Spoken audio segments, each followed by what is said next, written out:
Hello everyone! In this video, we will understand feature extraction and matching, and explore one of the most important classical methods, Harris corner detection. In computer vision, features are distinctive points in an image, like corners, edges, or blobs, that help us recognize objects.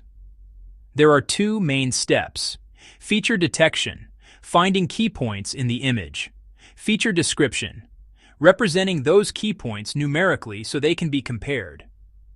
Modern systems may use deep learning, but classical feature-based methods remain highly important for understanding vision fundamentals and for lightweight applications. Corners are highly informative because they have strong intensity variation in multiple directions.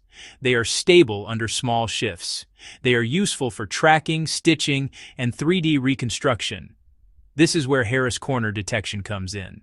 Harris corner detection, introduced in 1988, detects corners using intensity gradients. Here's the idea. Compute image gradients in X and Y directions. Construct a structure tensor matrix from these gradients. Calculate a corner response function. If R is large and positive, it's a corner. If R is small, flat region. If R is negative, edge. This method is rotation invariant but not scale invariant. Once features are detected and described, we compare descriptors between two images using distance metrics like Euclidean distance.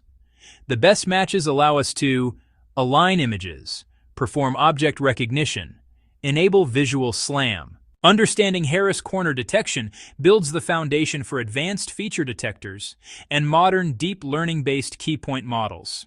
Thank you for watching.